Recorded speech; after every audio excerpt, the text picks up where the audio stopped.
G'day guys, and welcome to the final part of covering rakes for the Sunday Beginner Series. So as you know, I've already covered breaking your rakes down into the three main styles. I covered how to use kinetic rakes, how to use rockers. Now finally the last one, scrubbers. Come on Paul, spring it. Leave a dirty twist on that down the bottom. I'm waiting for the comment. So, scrubbing rakes.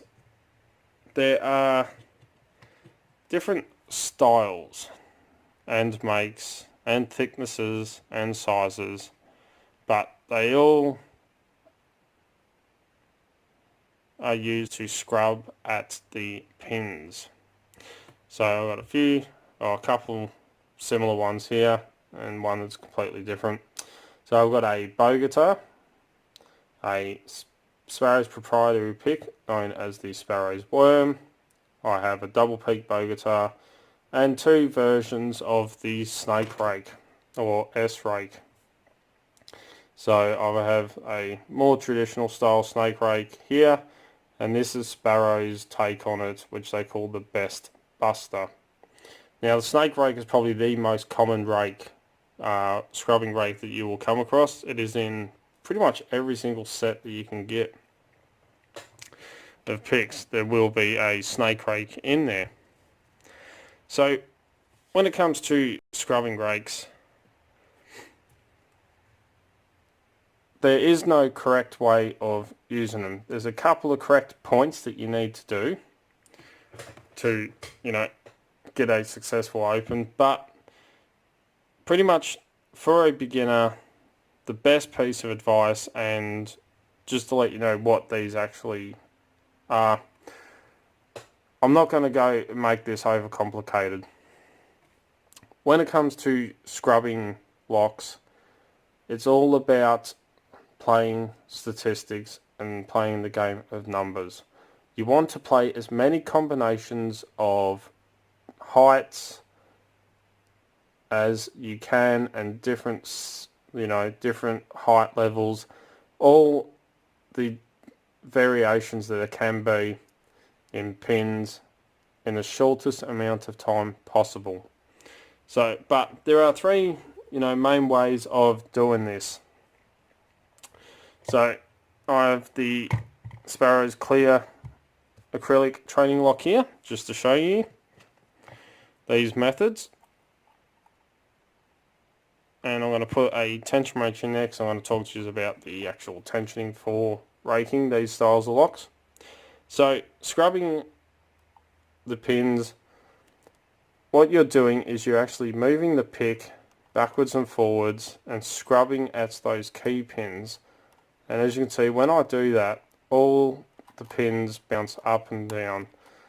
So you are trying, whilst adding tension, to actually get all these pins to go up to the shear line and get a successful open. So what are some methods that we can do to try that without overcomplicating everything? So the most common way of playing the game of numbers is pivoting your rake whilst scrubbing at the pins. So you're trying to play all the different height combinations as you can.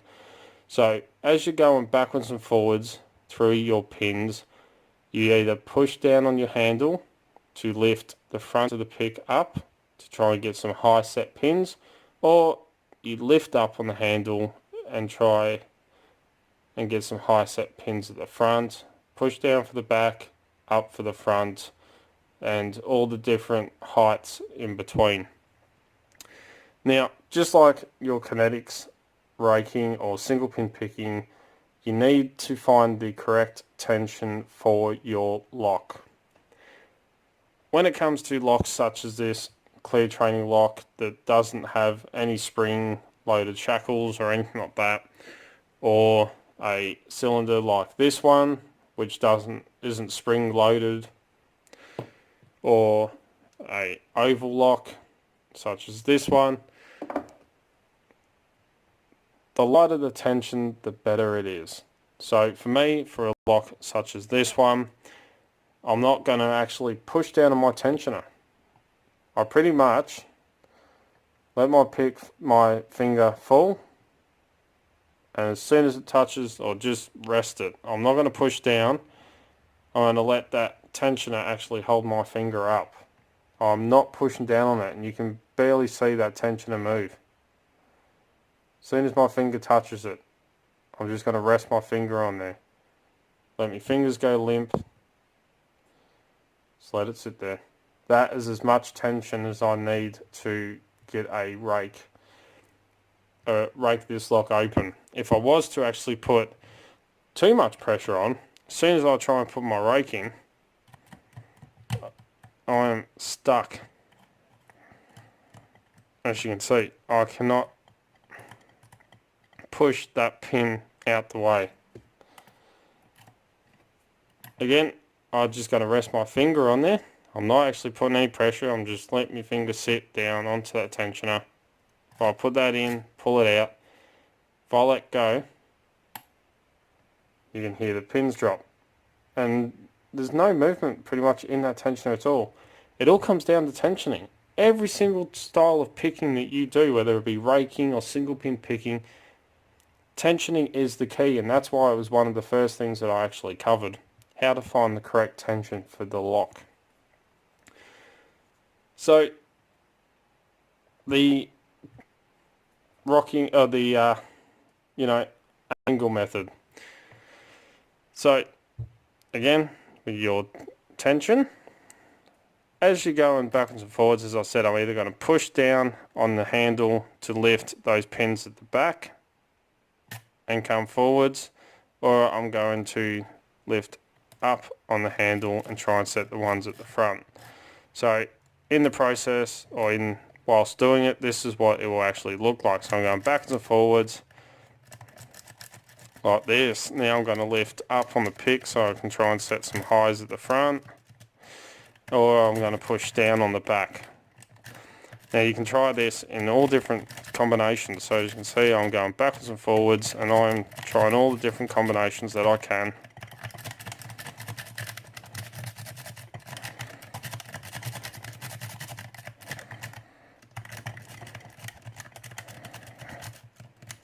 To try and get an open.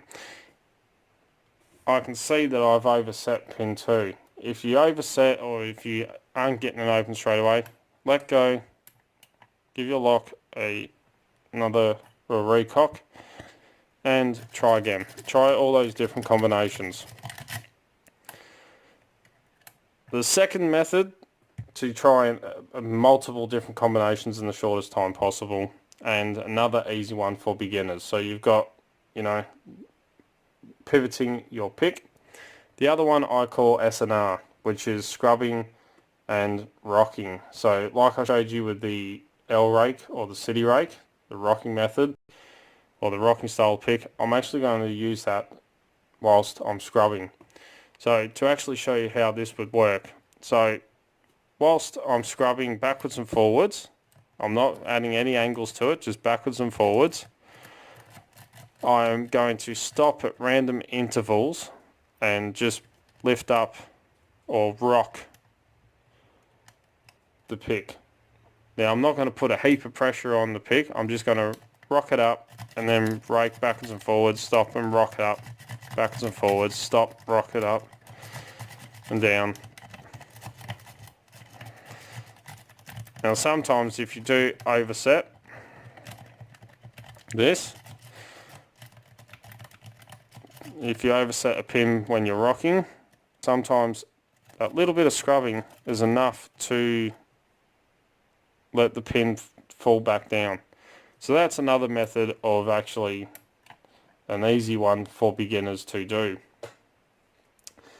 And I mean, you can overcomplicate this, and there are heaps of different methods and styles, but as long as you are playing as many combinations of pin heights as possible in a short period of time, you're scrubbing a lock pretty much correctly. There is technically no wrong way to do it. The last one that is quite easy, that I have a lot of success with, for beginners is the oscillating movement, or the circular movement. So to do that one, as I go in to the lock, I'm going to run it along the bottom. Then I'm going to lift the rake up and come back to the front and then back down, and I'm doing a circle motion as I am raking the lock. So to show you how that one would look, this one you can do it fast or you can do it slow. I personally prefer to do this method a bit slower than the others, so I'm just going to go round in circles, and as you can see, push down along the bottom, come through, lift it up and back down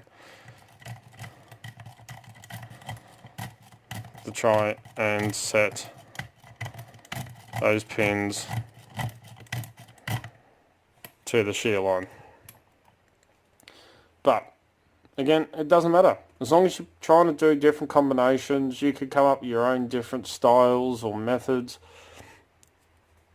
As long as you're playing the game of numbers, you will more than likely get an open.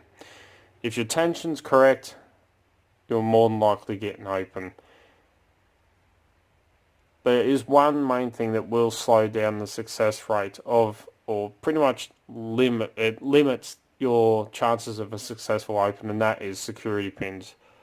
But in saying that, it is not the death to scrubbing.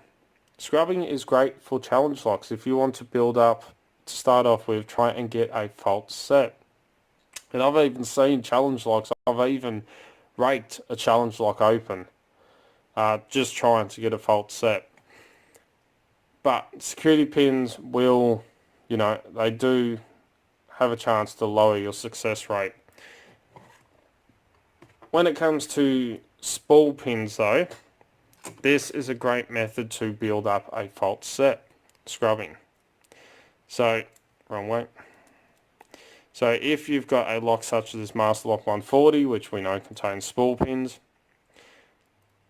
I can build up a fault set by scrubbing on the pins. Once I get my fault set that I am after, or it goes into a fault set, which I have covered in a video. It wasn't for the beginner series, but I did do a video on counter rotation and fault sets.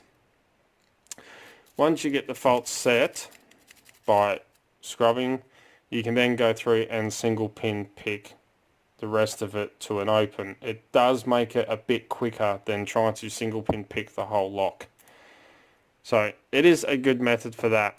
Serrated pins, it will slow you down quite a lot to get a successful open. I have tried raking open American locks, but with such good tolerances and serrated pins, it is a bit more difficult to actually rake one open. I still haven't been able to rake one open, and I try to rake open pretty much every single lock there is that I have. But it is a very fun method, and as I said, as long as you're playing all the different combinations, you have your tensioning down, playing different combinations, it is a great method of opening locks. So I hope that hasn't overcomplicated it. I'm trying to keep these videos as simple, a lot of information, but try and keep it as simple as possible and give you a few techniques whilst trying to open a lock, or to open a lock with all these different styles of rakes. I'm going to do the same thing with single pin picking and everything that I go through. I'm going to keep it as basic, give you a couple of fundamental techniques that you can then take, build on and improve as you go, you progress through your Locksport journey. So hopefully this will help you out, and yeah, let me know in the comment below what method that you like when it comes to scrubbing, and yeah, happy picking. So I'll quickly wrap this one up. So anyway, as always follow the codes, keep Locksport legal, don't go doing anything stupid. Don't forget to go check out www.locksmithstoolbox.com for absolutely awesome equipment at very competitive prices. Don't forget to smash that subscribe button. As you know, I try to make 2 to 3 to 4 videos per week, depending on work and everything else that I've got going on at the moment and all that. Don't forget to come and join us on Discord, Extraordinary League of Pickers. I cannot recommend that enough. Absolutely fantastic. There's a link down below, same as the Locksmith's Toolbox. The link will be in the description below. Don't forget you can find us on Instagram, Facebook and Twitter, where I'll put up photos and posts and everything that goes on in the background, links to the videos, you name it. It's pretty much up on there. If you want to get in contact with me, you can contact me through any of the social medias, Discord, or send us an email at darkartslockpicking@gmail.com and I'll get back to you. Don't forget, if you like what you see, don't forget to give a thumbs up. Really do appreciate it. And till next time, cheers guys.